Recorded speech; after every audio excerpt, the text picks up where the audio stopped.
السلام عليكم ورحمة الله وبركاته. نحمده ونصلي على رسوله الكريم.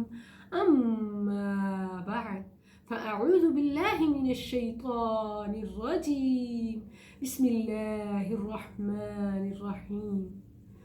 Dear viewers, ہمارے دو ایموشنز ایسے ہیں کہ اگر ہم ان پر کنٹرول نہیں رکھ سکتے، اگر ہم ان کو سنبھالنے میں ناکام ہو جاتے ہیں، اگر ہم ان دو ایموشنز کو مینیج کرنا نہیں جانتے، تو نہ صرف ہم دنیا کے خطرناک بلکہ ناکام ترین انسان ہیں، ہم دوسروں کے ساتھ ساتھ اپنے آپ کے لیے بھی ایک خطرے والی چیز بن کے رہ گئے ہیں۔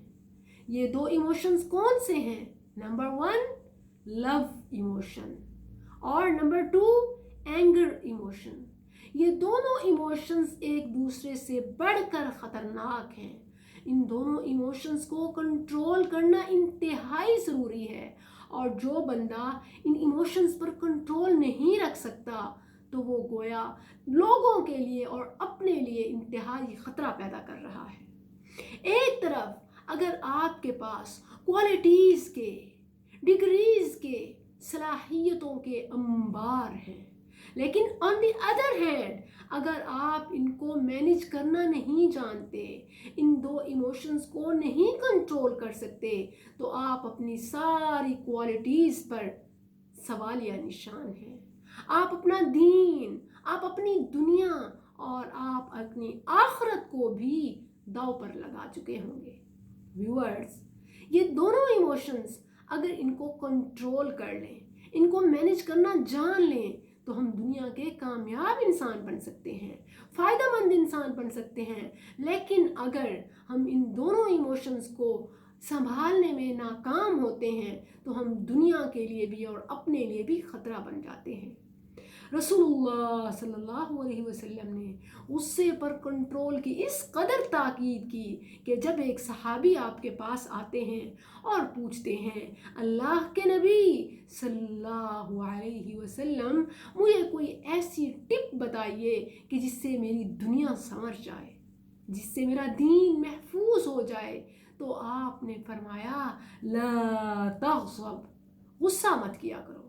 فرمایا اللہ کے نبی یہ تو بہت آسان کام ہے، کوئی اور بتائیے، کوئی اسپیشل بتائیے۔ آپ نے فرمایا لا تغضب، غصہ مت کرو۔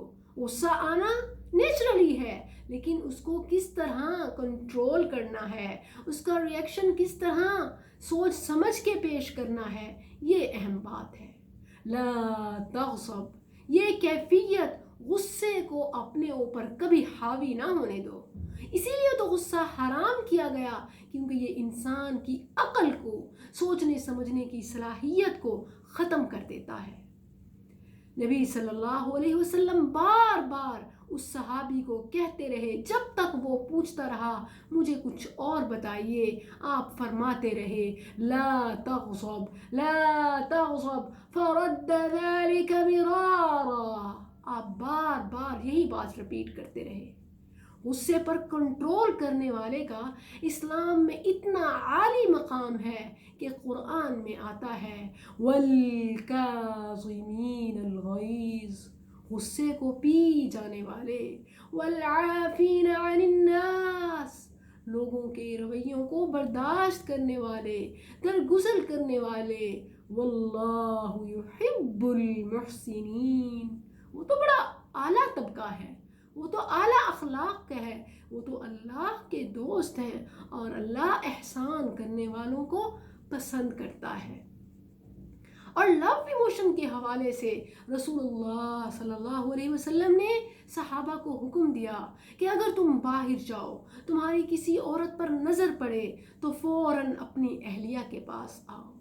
ویورز، یہ ہمارے لیے اس قدر آج خطرہ بن چکا ہے کہ اینگر ایموشن سے بھی کہیں زیادہ لو ایموشن کو سنبھالنا چیلنج بن چکا ہے۔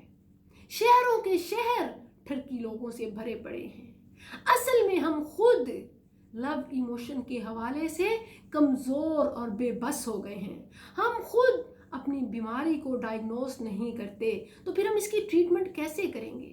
جب ہم دیکھیں گے کہ ہمارا ایمان اس حوالے سے کمزور ہے تو ہمیں اپنی اہلیہ کے ساتھ، اپنی فیملی کے ساتھ کوالٹی ٹائم گزارنا چاہیے، اچھا ٹائم گزارنا چاہیے۔ آپ ہیلدی ٹائم گزاریں سو دیٹ کہ آپ برائیوں کی طرف، غلط چیزیں آپ کو اٹریکٹ نہ کر سکیں۔ اسی لیے رسول اللہ صلی اللہ علیہ وسلم نے غصے کے حوالے سے فرمایا کہ یہ تمہاری دنیا سنوار سکتا ہے اگر تم اس کو مینیج کرنا سیکھ جاؤ۔ اور لو ایموشن کے حوالے سے فرمایا اگر تمہیں باہر کوئی چیز اٹریکٹ کرتی ہے تو اپنے گھر واپس آؤ، اپنی ازدواجی زندگی کو، اپنی میرڈ لائف کو بہتر بناؤ۔ اگر تم اس کو بہتر بنانے میں کامیاب ہو گئے تو تم اپنے لو ایموشن سنبھالنے میں کامیاب ہو جاؤ گے۔ ورنہ یاد رکھو یہ تو سمندر کا پانی ہے، جتنا پیتے جاؤ گے پیاس بڑھتی جائے گی۔ یہ دونوں ایموشنز اس قدر اہم ہیں، اگر آپ ان پر کنٹرول پا لیتے ہیں تو آپ دنیا کے فائدہ مند انسان بن جاتے ہیں۔ لیکن اگر آپ ان دونوں ایموشنز میں کنٹرول پر ناکام ہو جاتے ہیں، فیل ہو جاتے ہیں، تو آپ پوری دنیا کے لیے خطرہ بن چکے ہیں۔ اپنے غصے کو اور اپنے لو ایموشنز کو سنبھالیے اور اپنی انرجی پازیٹیو چیزوں میں، کچھ کنسٹرکٹیو میں لگائیے، ادروائز آپ اپنے آپ کو خود شیطان کے حوالے کر چکے ہوں گے۔ آج کی مسلمان یوتھ کے لیے، مسلم امہ کے لیے اپنے غصے کو سنبھالنا، اپنے غصے پر کنٹرول پانا اور اس کے ساتھ ساتھ اپنے لو ایموشنز پر کنٹرول ایک بہت بڑا چیلنج بن چکا ہے۔ اپنی فیملی کو گڈ ٹائم، کوالٹی ٹائم دیجیے تاکہ آپ اپنے لو ایموشنز کو کنٹرول کر سکیں۔ اپنے آپ کو پازیٹیو چیزوں میں، کسی ایسی مصروفیت میں ڈال دیجیے، کیونکہ لو ایموشنز بیکار اور فارغ لوگوں کو زیادہ گھیرتے ہیں۔ جزاکم اللہ خیر۔ السلام علیکم ورحمۃ اللہ۔